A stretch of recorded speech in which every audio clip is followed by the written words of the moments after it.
چې کوم دی جمع هغه ولاړی او جمع طرف ته چې کوم دی هغه منډه والی شي نو نه عزیزانو دا نه دی کول پکار چې دومره تا باندې تعدید او دومره د منډې ضرورت هغه تا ته راځي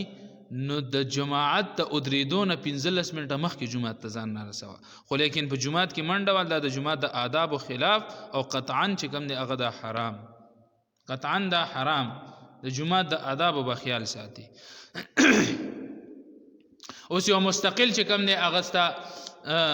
د جمع د کولو هغه چې کوم دی هغه معمول وي روټین وي او که یو ټیم تا نه داسې مونځ چې کوم دی هغه ته راتلي لګیا دی خو لیکن د شرعي عذر بنا باندې هغه ته بیا هم پاتې شي او ته راغلی یو رکات دنه شوی او رکات دنه کېږي او ته جومات طرف ته منډه الله جل شانه به د دې اجر تا ته درکوي هغه انسان ته چې کوم د هغه روزانه معمول وي او هغه چې کوم دی 15 وخته مونځ چې کوم دی په جمع سره کوي